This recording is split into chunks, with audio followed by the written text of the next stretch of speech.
Por que sentimos vergonha? Parte 2. Naruhodo. Bem-vindo ao Naruhodo, podcast para quem tem fome de aprender. Eu sou Ken Fujioka. Eu sou Altair de Souza. E hoje é dia de quê? Ciência e senso comum. Altair, vamos para os recados da paróquia. Quais são? Número 1, vai no iTunes Store, dê 5 estrelas e faça o seu comentário. Isso aí. Número 2, indique um episódio do Naruhodo para alguém que nunca ouviu o Naruhodo ou mesmo nunca tenha ouvido um podcast. Vamos aumentar o tamanho de nossa podosfera. E número 3, Altair. O número 3 é sobre ajudar a manter o Naruhodo no ar, Altair. Isso aí. E para contribuir, basta usar o aplicativo PicPay e assinar o apoio mensal de R$15. São 2 Coca Zero, querido ouvinte, uma para Altair e uma para mim. E como assinante, além da nossa gratidão, você terá 3 coisas. 1, você terá acesso ao grupo secreto no Telegram, ou seja, assinante pode conversar com a gente e com a comunidade de ouvintes assinantes. 2, você terá vantagens especiais. Por exemplo, assinante recebe os episódios no grupo secreto do Telegram antes de todo mundo. E 3, você receberá conteúdos exclusivos. Por exemplo, assinante recebe episódios que só são distribuídos no grupo secreto do Telegram. Então é isso. Baixe o aplicativo PicPay e assine o apoio mensal. Com o PicPay você ainda vai poder pagar boleto, transferir dinheiro entre amigos, recarregar celular, sacar o saldo em qualquer banco 24 horas sem taxa. E olha só, no primeiro mês de apoio ao Naruhodo, você ainda tem um cashback de R$15. Isso mesmo, você assina e recebe seus R$15 de volta. Tá? Agradecemos desde já e participem, por favor. É isso aí. O menino Evandro Ramos Caetano tinha 6 anos de idade e desapareceu em abril. O corpo dele foi encontrado num matagal perto de casa com várias marcas de cirurgia. A população revoltada tentou atacar a mulher do prefeito. A polícia já está convencida de que o corpo de Evandro foi usado num ritual satânico. Começaram a depredar a casa do prefeito Aldo Abage de Guaratuba. E agora eu tenho um recado sensacional do Globoplay para os ouvintes Naruhodo. Já está no ar a série brasileira mais esperada pelos podcasters e ouvintes de podcast, O Caso Evandro. Para quem, como eu, conhece o Caso Evandro pelo podcast, produzido pelo Ivan Mizanzuki, eu nem preciso fazer apresentações. Mas para quem não conhece, eu vou dar só uma sinopse sem spoilers. É a história do desaparecimento de um menino no Paraná, no dia 6 de abril de 1992, e da investigação desse caso com reviravoltas de arrepiar. Sério, é imperdível. Para quem ouviu e para quem não ouviu o podcast. E é só para assinantes Globoplay. Então assine agora mesmo, globoplay.globo.com. Repetindo, globoplay.globo.com.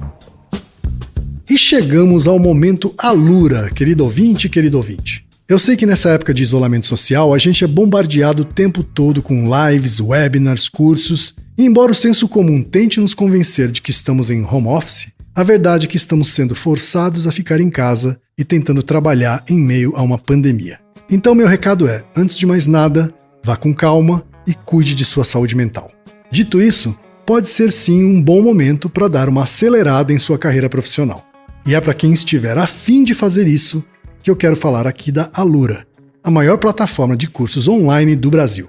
Tem mobile, programação, front-end, infraestrutura de tecnologia, design, user experience, marketing digital, data science, inovação, gestão, tem para todos os gostos. E a Alura não é só uma plataforma, ela é uma instituição de ensino, ou seja, ela garante a qualidade dos cursos que são produzidos por ela mesma. E funciona de um jeito muito simples. Você tem acesso a mais de 1000 cursos com uma única assinatura. Agora a vantagem, ouvinte Naruhodo tem desconto de R$100. Mas para ter esse desconto, precisa acessar a seguinte URL, anota aí, alura.com.br/promoção/Naruhodo. Repetindo, alura.com.br/promoção/Naruhodo. Tutuca, Inferninho e Martelo passaram correndo pelo lazer, entraram na Praça da Loura, saíram em frente ao bar do Batman, onde estava parado o caminhão de gás. Todo mundo quietinho, senão leva tiro, ordenou Tutuca com 2 revólveres na mão.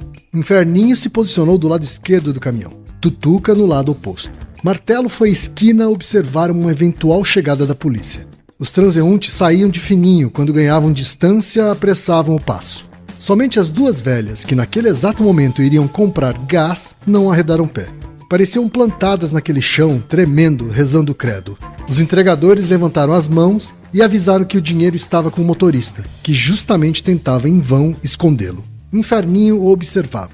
Mandou que se deitasse com os braços estirados, revistou-o, pegou o dinheiro, deu um chute no rosto do trabalhador para ele nunca mais dar uma desperto. Martelo anunciou a todos que o gás era por sua conta, não precisavam trazer botijão vazio para tocar pelo cheio. O caminhão ficou vazio em minutos. Aí, vamos subir por aqui, sugeriu Tutuca. Não, vamos pelo lazer que é mais aberto, moro? Dá pra ver todo mundo e vamos dar os berros pra Creide levar, disse Martelo. Que nada, compadre, rebateu Tutuca. Bandido que é bandido tem que andar é trepado, moro? Não vou andar na mão baludo, não. Sabe lá se aparece alguém aí pra sabarcar nosso dinheiro? A gente nem sabe quem é quem aqui, compadre. Tá pensando que só tem nós de bicho solto aqui, xará? Aqui só tem favelado. Tem nego até da Baixada intocado por aí. E se o samango pia na parada, como é que você vai trocar com eles? Na mão é que não vai dar, concluía Tutuca sem perder o ritmo da caminhada. Cleide, que estava no bar do Batman na hora do assalto, resolveu acompanhá-los à distância. Inferninho nada falou. Alguma coisa o fez lembrar-se de sua família. O pai, aquele merda, vivia embriagado nas ladeiras do Morro do São Carlos. A mãe era puta da zona e o irmão viado. A mãe, piranha até que passava, era conhecida por sua personalidade forte. Não levava desaforo para casa, tinha palavra e era respeitada no Estácio. O pai também não era o seu maior problema, porque quando sóbrio as crianças não riscavam seu rosto de giz, não lhe roubavam sapatos e apesar disso tudo ele era bom de briga e ritmista da escola de samba. Mas o irmão era muita sacanagem. Ter um irmão viado foi uma grande desgraça em sua vida. Não aceitava que seu irmão passasse batom, vestisse roupas de mulher, usasse perucas e sapatos de salto alto. Lembrou-se também daquela safadeza do incêndio, quando aqueles homens chegaram com um saco de estopa ensopado de querosene botando fogo nos barracos, dando tiro para todos os lados, sem quê nem para quê. Fora nesse dia que sua vovó rezadeira, a velha Benedita, morrera queimada. Já não podia sair da cama por causa daquela doença que a obrigara a viver deitada. Se eu não fosse molequinho ainda, pensava Inferninho, eu tirava ela lá de dentro a tempo e quem sabe ela estava aqui comigo hoje. Quem sabe eu era otário de marmita e o caralho, mas ela não tá, moro? Tô aí pra matar e pra morrer. Um dia após o incêndio, o Inferninho foi levado pra casa da patroa de sua tia. Tia Carmen trabalhava no mesmo emprego havia anos. Inferninho ficou morando com a irmã da mãe até o pai construir outro barraco no morro. Ficava entre o tanque e a pia o tempo todo e foi dali que viu pela porta entreaberta o homem do televisor dizendo que o incêndio fora acidental. Sentiu vontade de matar toda aquela gente branca que tinha telefone, carro, geladeira, comia boa comida, não morava em barraco sem água e sem privada. Além disso, nenhum dos homens daquela casa tinha cara de viado como Ari. Pensou em levar tudo da brancalhada, até o televisor mentiroso e o liquidificador colorido. Quando passaram em frente ao Mercado Leão, Inferninho avistou uns rapazes jogando bola num terreno coberto de pó de pedra e disse aos parceiros: "Aí, compadre, pode ter nego de bicho aí, moro? E pode até ser igual a mim, mas mais do que eu não, tá sabendo? Não acredita em sugestão de ninguém. Se nego vir tirar chifra comigo, eu aperto o dedo em cima. Aí, desduvido eu tirar uma chifra com esses otários aí." "Duvido", apostaram Tutuca e Martelo. Aproximaram-se do posto médico. À esquerda, a rapaziada jogava bola. "Aí, para a bola e manda ela pra cá, que agora ela é minha. Se não mandar redonda, o bicho pega", ameaçou Inferninho com a arma engatilhada. Um rapaz assustado trouxe-lhe a bola. Inferninho fez embaixadas, controlou a bola com os 2 pés, jogou-a para o peito, do peito para a coxa esquerda, depois para a cabeça. "O garoto é bom, tem habilidade", elogiou Martelo. Por fim, Inferninho, depois de fazer a bola rebolar por vários minutos, chutou-a para o alto. A bola voltaria ao seu peito numa matada perfeita, mas que nada. Inferninho apertou o gatilho e a bola já caiu sem vida. Martelo e Tutuca gargalharam. Inferninho, porém, ficou sério, deixando escapar um olhar irado que dava continuidade ao som do tiro. Impôs silêncio, atirando suas retinas no rosto de cada um lance rápido, como se fossem todos culpados da desgraça que era sua vida. Depois de alguns segundos, deu-lhe as costas. Os amigos o acompanharam. Altaí, acabamos de ouvir aí um trecho do livro Cidade de Deus, de Paulo Lins. Livro tão bom quanto o filme. Recomendado. E por que é que a gente está abrindo a segunda parte desse episódio com esse texto? Na primeira parte, fizemos um esforço que espero ter sido frutífero para tentar separar timidez de vergonha, mostrando que timidez é uma característica mais do indivíduo em si, a vergonha é sempre criada nas relações. Falamos um pouco também sobre as causas materiais da vergonha, que é relacionada com o enrubescimento, com você ficar vermelho, né? Descrevemos bem o mecanismo do enrubescimento, que na verdade é ligado ao nosso sistema simpático, que é a nossa reação a estresse. Muitas pessoas, quando ficam estressadas, seja por fazer exercício físico ou por situações em que elas ficam envergonhadas, elas ficam vermelhas, né? Algumas mais, outras menos. Essa reação a estresse, em certos contextos, é visto como um sinal honesto de que o que eu fiz por uma pessoa numa interação gerou um efeito nela. Logo, pessoas que ficam vermelhas são vistas como mais honestas no que diz respeito à expressão das suas emoções, né? E aí a gente falou dessa discussão e fechou o episódio com basicamente a questão que podemos construir duas réguas, né? A régua da extroversão e introversão, que é algo interno, mais interno, entre aspas, e a régua do embaraçamento, né? Se você fica com pouca vergonha ou muita vergonha, que isso é resultado das suas interações com o ambiente, né? E com base nessa distinção mais técnica, agora a gente vai falar de causas eficientes culturais mesmo. Como a gente tem essas duas réguas, a régua da introversão e extroversão, e a régua da vergonha, né, que é algo mais relacional, a gente pode tratar dessas duas réguas do ponto de vista cultural, de como isso varia entre as culturas. E aí esse texto do livro Cidade de Deus é muito legal, porque é um livro bem interessante, assim, né? Porque mostra, por exemplo, o Inferninho, no caso, conta um pouco da vida dele, né? Que é uma vida toda desestruturada, que tem uma série de problemas, enfim, né? A relação dele com as coisas é violenta, assim como a violência pautou todo o seu desenvolvimento, né? Então, a relação com o pai, com a mãe, com o irmão, enfim. E tem uma parte muito interessante desse texto, que, assim, todo o resto do texto, na verdade, é para contextualizar essa parte, que é muito interessante, que é a morte da avó. Só retomando um pedaço. Fora nesse dia que sua avó rezadeira, a velha Benedita, morrera queimada.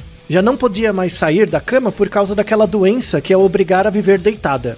E aí ele pensa com ele mesmo: se eu não fosse molequinho ainda, eu tirava ela de lá de dentro a tempo, e quem sabe ela estava comigo hoje. Quem sabe eu era otário de marmita e o caralho, mas ela não tá. Tô aí pra matar e pra morrer. A expressão mais interessante desse excerto que o Ken Fujioka, a sua oratória incrível, descreveu, é a expressão otário de marmita, né? O que é o otário de marmita? É o trabalhador.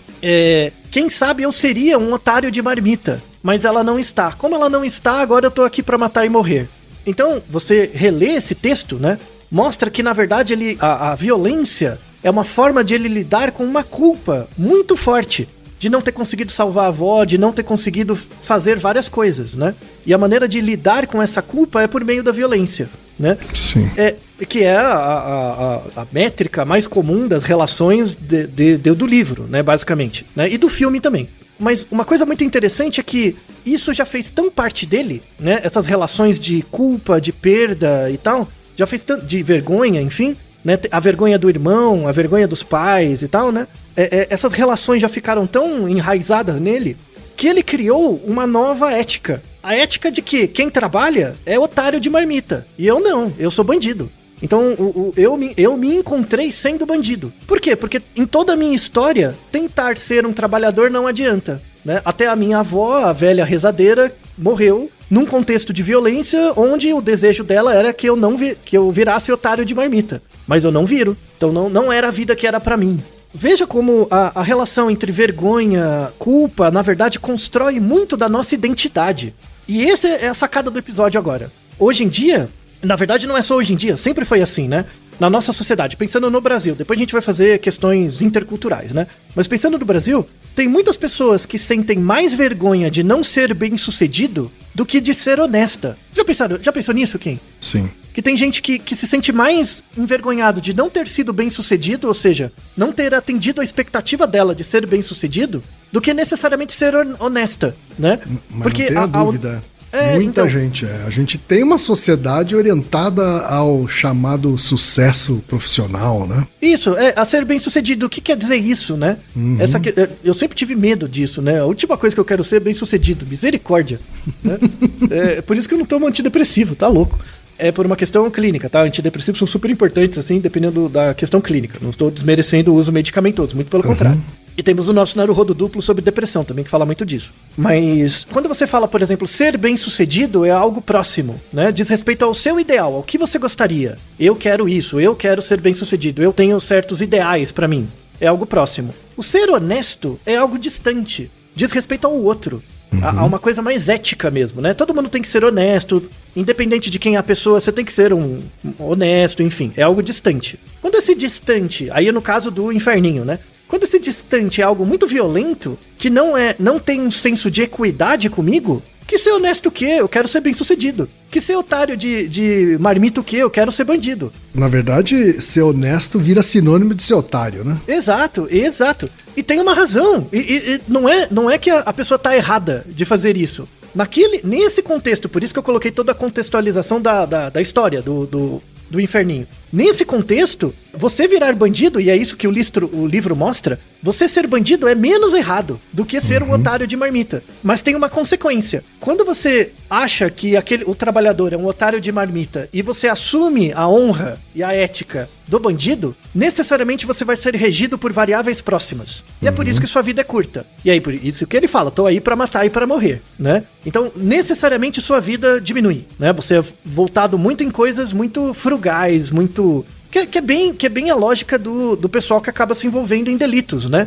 Sempre pensa na coisa próxima, né? Por quê? Porque você não tem segurança do distante. Pra que eu vou ser honesto se ninguém é honesto comigo? Eu quero ser bem-sucedido. E também aliada à falta de perspectiva de outras alternativas, né? Exato. Mas o mais interessante é como se bem-sucedido e ser honesto fossem antônimos um do outro. Como se eles competissem. E a coisa mais bizarra que eu penso, porque ser honesto deveria ser uma das competências dentro do ser bem-sucedido, né? Claro. Mas hoje em dia é uma das últimas coisas, né?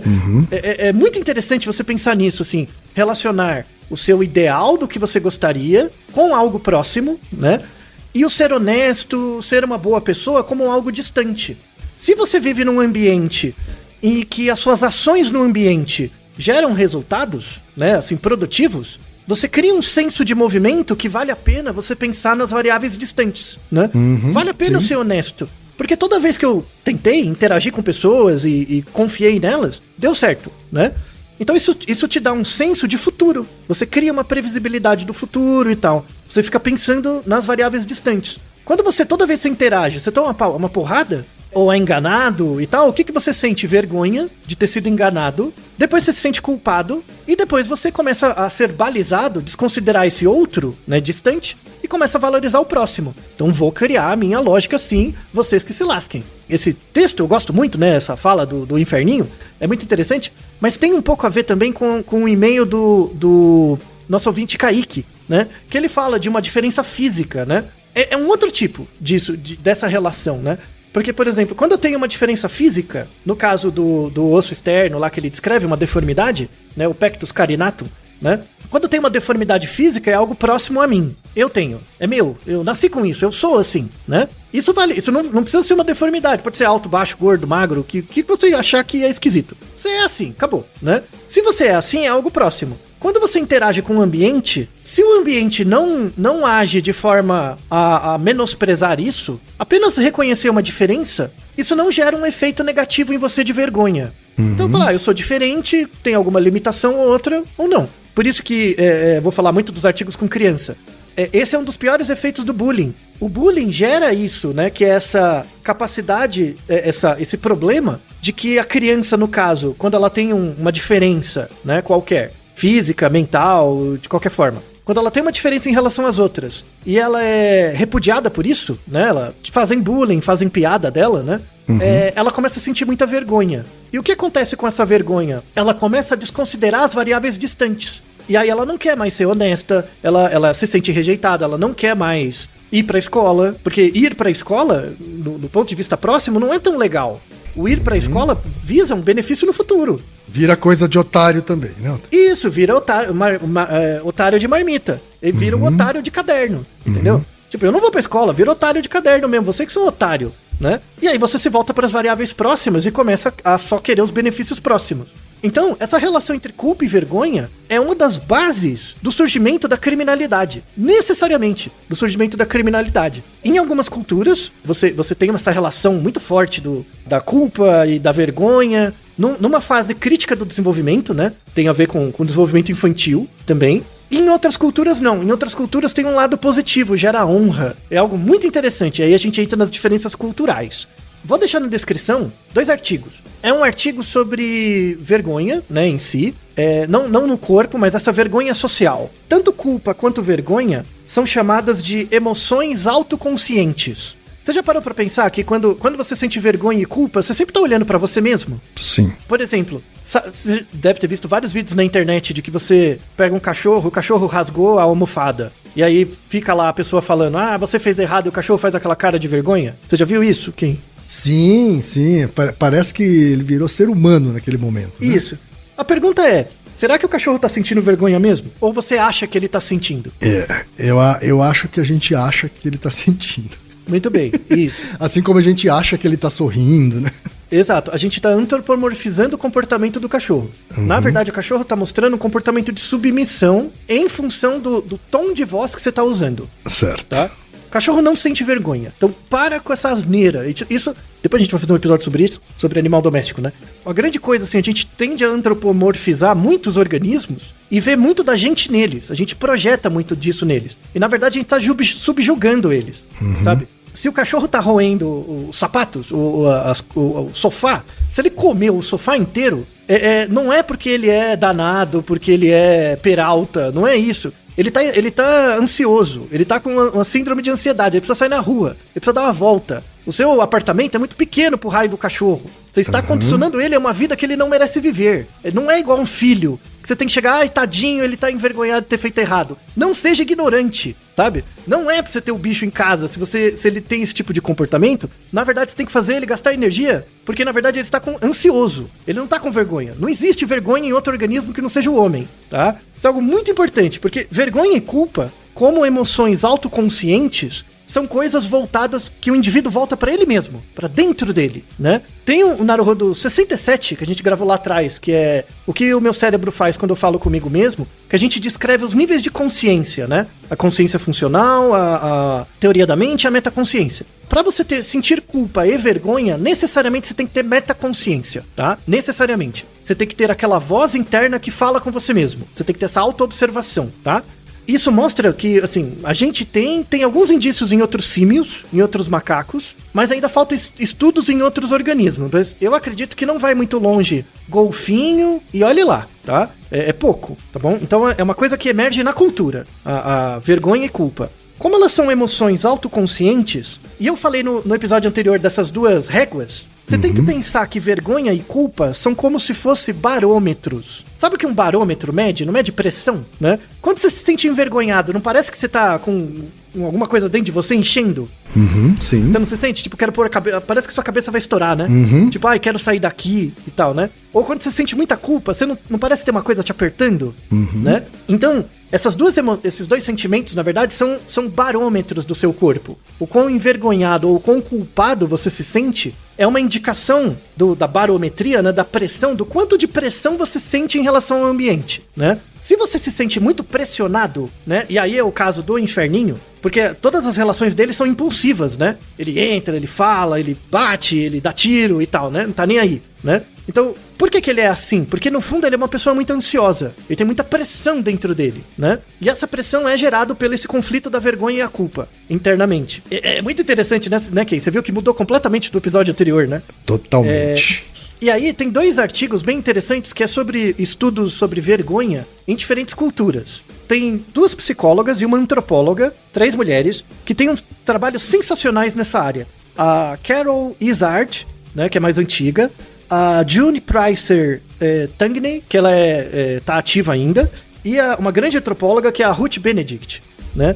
Essas 3 cientistas têm trabalhos muito interessantes nessa área. Tem um artigo da June Price que um lugar muito legal de avaliar essas diferenças de vergonha, assim, é na Austrália.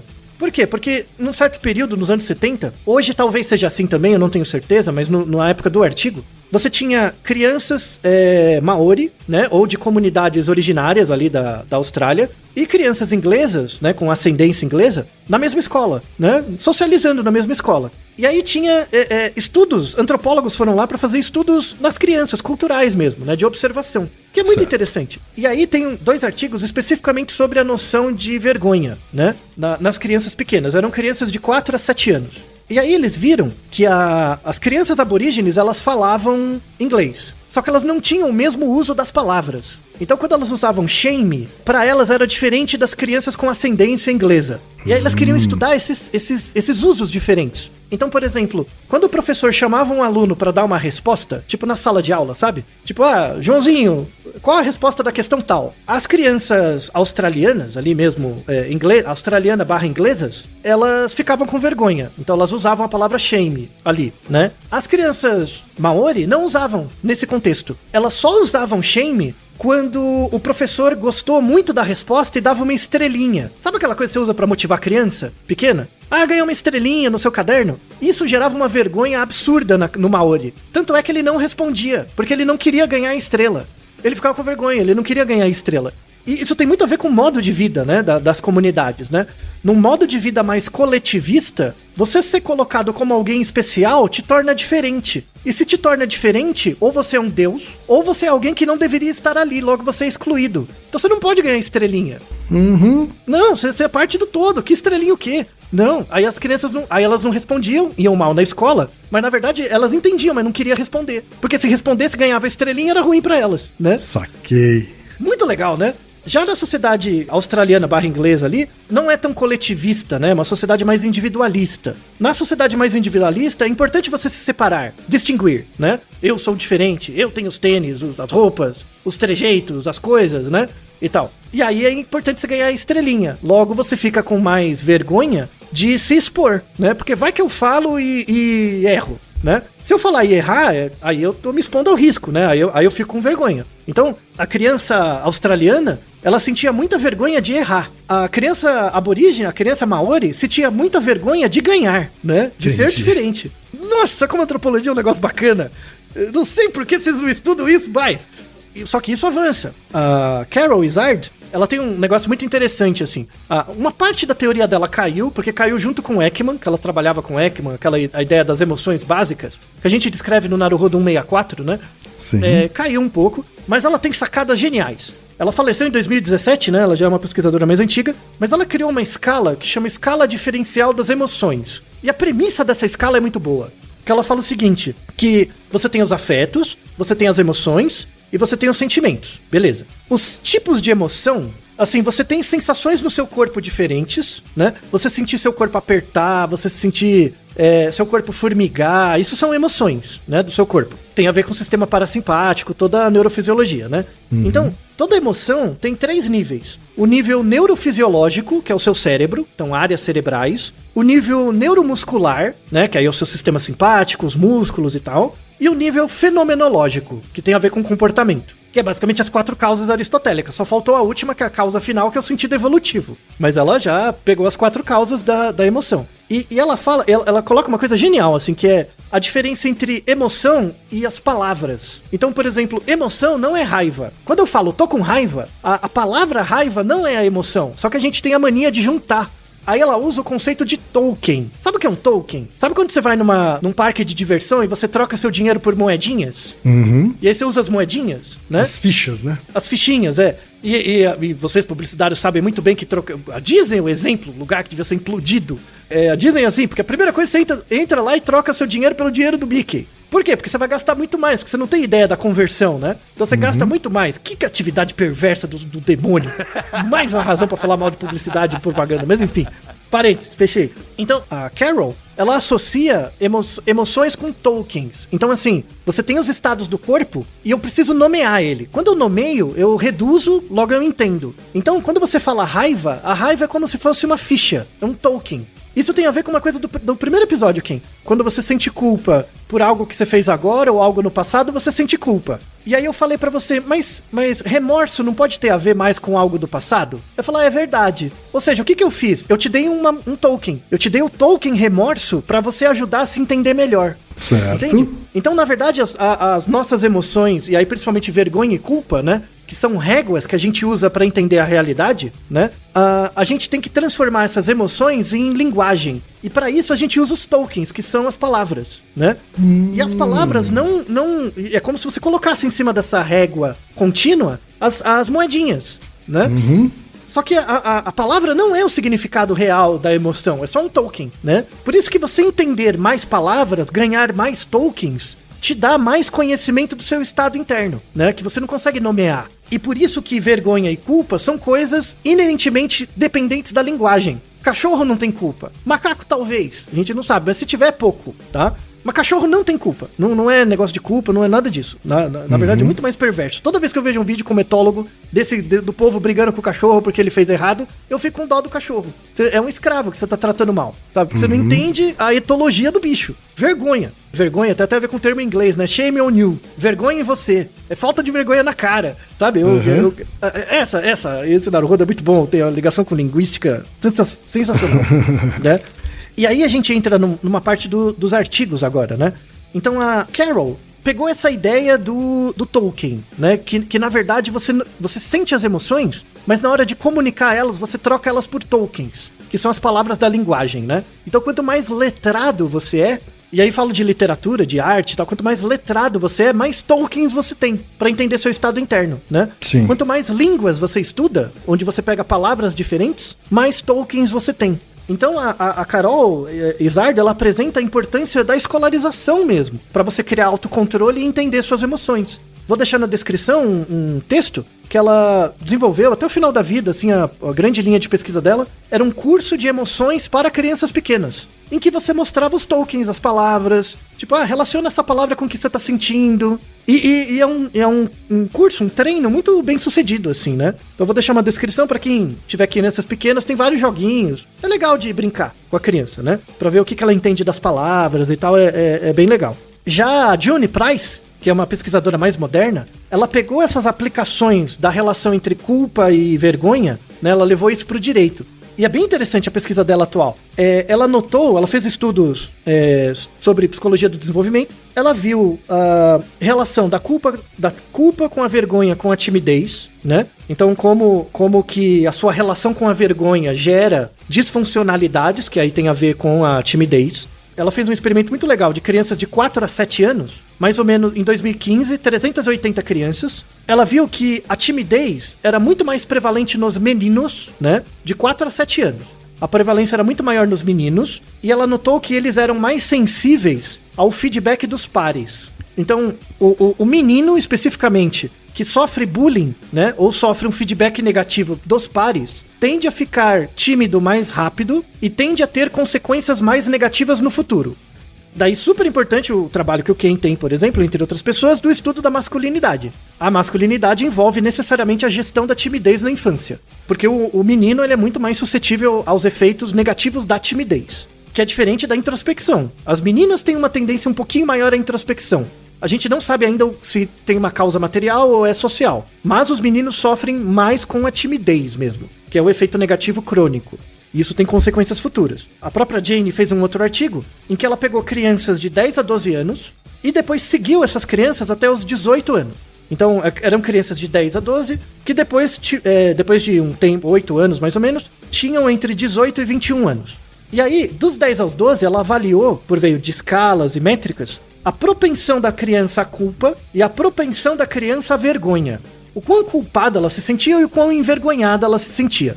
E aí ela viu que as crianças que com 10, 12 anos eram mais propensas a sentir culpa, com 18, de 18 a 21, elas tinham menos parceiros sexuais, usavam menos drogas e cometiam menos delitos. Já as crianças que tinham propensão à vergonha, né, com 10 anos, com 18, elas tinham mais impulsividade, faziam sexo sem proteção com maior frequência e usavam mais drogas. A conclusão que ela chega ali é que, e é uma conclusão bem interessante, que a pessoa que é mais propensa a sentir vergonha e pouca culpa quando ela fala, eu fiz algo errado, ela foca... Pensa nessa frase, eu fiz algo errado. 4 palavras. A pessoa que tá sentindo vergonha, ela foca mais no eu. Quando eu falo eu fiz algo errado, eu não penso no que eu fiz de errado, eu penso em mim, tá? O foco é maior no self, tá? Certo. Então esse eu tá com letra maiúscula, tá? Essa pra vergonha. Isso pra vergonha, né? E aí, quando a pessoa pensa eu fiz algo errado e pensa no eu, a vontade que ela tem é mais de se esconder ou de fugir, de negar a responsabilidade, ou de culpar outro, né? Tipo, não assumir a bronca, ou ser agressivo, que é muito comportamento adolescente, né? O adolescente é muito voltado no self, no eu, né? Sim. Então quando ele faz algo errado, ele não pensa no erro, ele pensa nele. Então ele tenta esconder, ele tenta escapar, ele tenta jogar a responsabilidade pro outro. Ah, mas faltou tal coisa. Falo, não, assume sua bronca, né? É importante ter. No adolescente isso é esperado. O problema é quando você vê isso no adulto, quando ele foca muito no self. Então quando a pessoa tem uma propensão à vergonha, ela tá pensando muito nela, tá se auto-observando. Muito mais do que a ação, tudo bem? Certo. Tá? A pessoa que tem mais propensão à culpa, quando ela pensa, eu fiz algo errado, o que tá em letra maiúscula é o algo errado. Não sou eu, é o outro, é o fora, é o algo errado. Então ela sente mais tensão, mais remorso, né? Se sente mais mal. Isso motiva a reparação quando a culpa vira responsabilidade, porque como o Ken comentou, a culpa no início ela paralisa. Você sente aquela tensão, aquele remorso, mas você pode movimentar isso para gerar alguma reparação, enfim, né? Ela é relacionada à propensão à culpa, a menos agressividade, e na opinião da June, né, isso é visto como mais adaptativo. Há discussões, ó, vamos aceitar isso por enquanto só por 2 minutos, tá? Uhum. Então, o argumento da June é que, e pensando que ela é americana, sociedade americana, você educar a criança para reparar a culpa, né, ou para perceber a ação do que ela faz no outro, externo. Então, quando ela faz algo errado, ela foca mais no algo errado e não no eu, é algo mais adaptativo e é ligado a um conceito do direito que é chamado de justiça restaurativa, né? A justiça restaurativa ela é baseada em várias ações, mas uma delas é quando você coloca o criminoso junto com a vítima e os dois interagem pro criminoso perceber a culpa do que ele fez e os dois juntos decidem qual vai ser a pena. Nos Estados Unidos, em algumas áreas, é muito usado, né? A gente tem basicamente 3 tipos de justiça. A justiça retributiva, que é você fez, você toma, punição, justiça retributiva. A justiça distributiva, que se baseia numa premissa de que todo mundo que cometeu um delito tem um desvio, então você precisa ser tratado, né? Distributiva, você dilui a culpa na sociedade toda. E você tem a justiça restaurativa, que é aquela em que o agressor e a vítima se reúnem e um entra em contato com a culpa e aí tem a possibilidade de reparar e se conseguir os dois decidem uma punição. Vem cá, se a vergonha é mais... O fato da vergonha ser mais associada ao self e a culpa ser mais associada ao outro, ou à relação com o outro, enfim... Significa que quem sente vergonha... Quando a gente sente vergonha, a gente está sendo mais narcisista? Muito bem, muito bem. Isso. Por isso que crianças pequenas sentem vergonha, mas a culpa vem depois. A vergonha nas crianças pequenas surge a partir dos 3 anos, mais ou menos. A vergonha, né? Tanto é que é altamente adaptativo para a criança sentir vergonha, para ela não se expor às coisas que... Vergonha de estranho, por exemplo, né? É normal. Isso é altamente adaptativo. A culpa só surge com a noção do self, com a noção de eu. Um eu projetado no tempo, né? Que aí é depois dos 6, 7 anos. Só que nos 6, 7 anos, a vergonha, ela é chamada de vergonha concreta ou vergonha externa. É bem do Piaget. Por exemplo, se você faz alguma coisa errada, né? E uma criança de 6, 7 anos. Aí eu pergunto pra ela, tipo, ó, o Joãozinho fez algo errado. O que é pior? É eu tirar o recreio dele, que é algo concreto, você vai ficar sem recreio, ou fazer uma punição verbal? Falar, isso tá errado, blá blá blá, não é assim, e pá. Né? O que é pior? Para criança de 6, 7 anos, o pior é o concreto, é ficar sem o recreio. Para criança com mais de 9, ela ser depreciada verbalmente é pior, né? Isso quer dizer que quando o verbal começa a afetar ela, já mostra o aparecimento da culpa, da simbolização da vergonha, né? Quando você simboliza a vergonha, vira culpa. Você introjeta ela. E para introjetar, você precisa da linguagem, necessariamente. E até interessante, porque quando você pega uma criança de 6, 7 anos, você fala, o Joãozinho fez algo errado. O que você acha? Você acha que ele tem que perder o recreio ou ele tem que sofrer uma punição verbal? Ah, é pior se ele perder o recreio. Mas você acha que o Joãozinho deve confessar? Não, eu acho que não, né? Porque se ele confessar, como a criança é muito concreta, se ele confessar, ele com certeza vai perder o recreio, independente da intenção dele. Se você fez algo errado, você vai ser punido. A justiça retributiva, que é a da lei do talião, é muito comum nas crianças de 6, 7 anos. E em boa parte dos adultos também, verdade seja dita. Mas enfim, né? Que não evoluiu cognitivamente tanto. Tá? Já para as crianças com mais de 9 anos, onde o desenvolvimento da linguagem, do simbolismo é melhor, aí recomendo muito o livro do Piaget, que é o Nascimento, Surgimento, Formação do Símbolo na Criança. Quando o relato verbal para a criança mobiliza mais, surge essa noção de culpa. E daí, para a criança a partir de 9 anos, vale a pena confessar. Tipo, fiz errado, desculpa e tal, porque ela percebe que existe uma diferença entre a ação e a intenção, né? Certo. Isso começa a surgir a partir dos 9 anos. Muito interessante, né, Kay? Eu não sei, mas é muito interessante. Sensacional. Essa construção, né?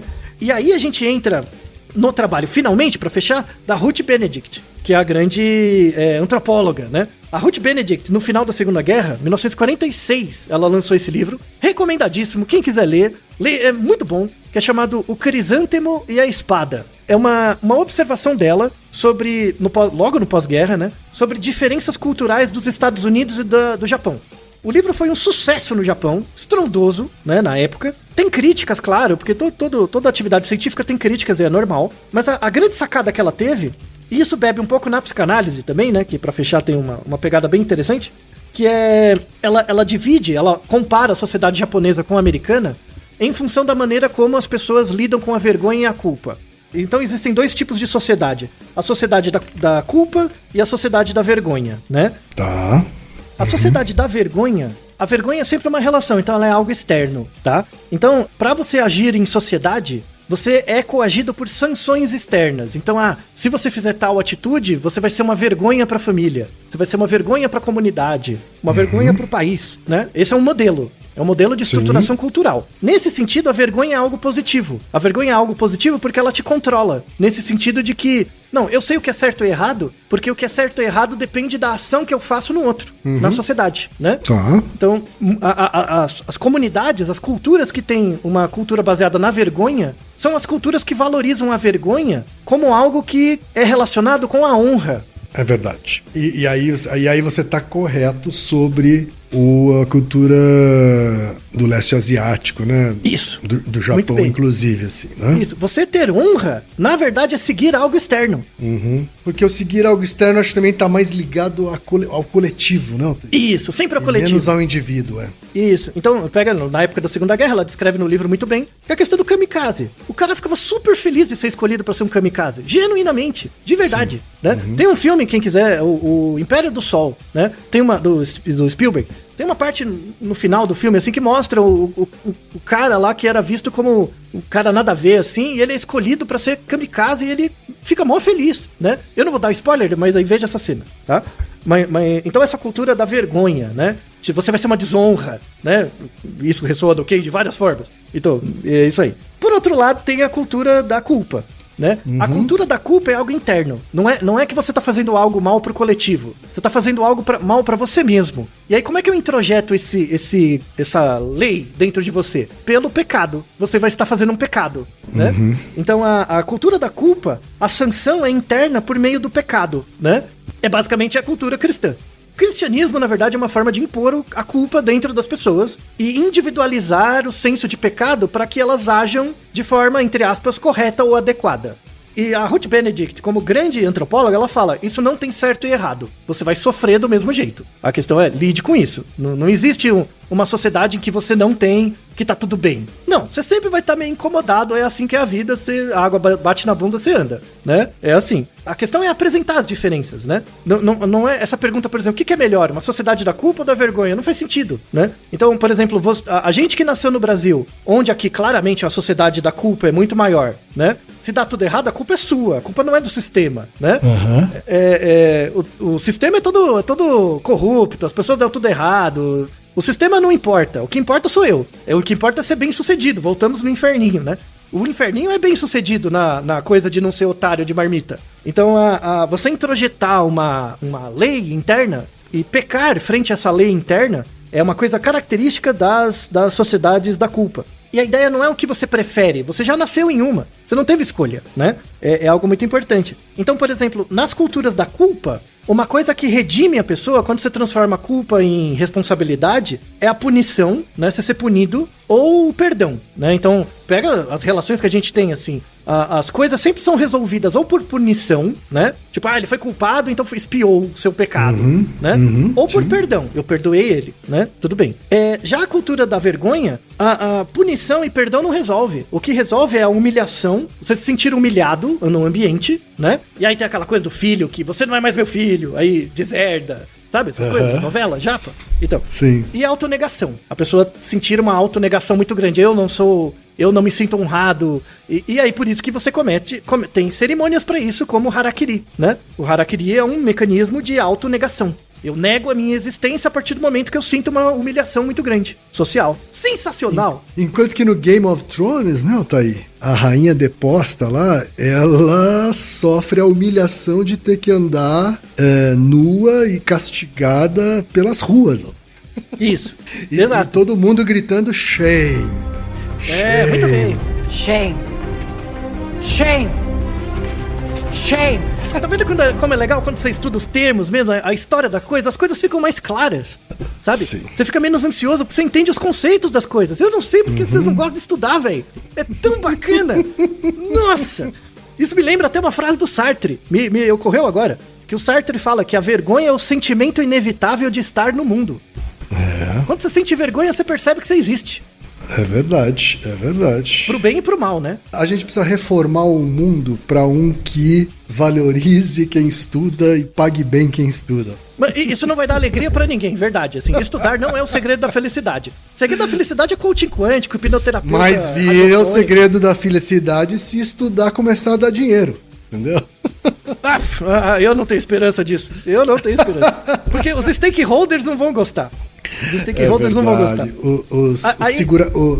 Como meu amigo diz, os seguradores de bife. Exato. E aí, para encerrar o episódio, eu deixo uma reflexão para vocês, tá? Pro Ken principalmente também, que da antropologia, a psicanálise pegou um pouco disso também, né? Dessa questão da culpa e da vergonha. É muito prevalente, assim, tem muitos teóricos estudando isso, deixei muitos artigos, é bem interessante. Mas pela psicanálise, assim, e é uma reflexão interessante do ponto de vista sociológico, tá? Na clínica, e depende da cultura, tem umas questões de validade externa, mas não importa. Mas nas nossas sociedades, como boa parte dos ouvintes compartilham das mesmas pressões sociais que temos, né?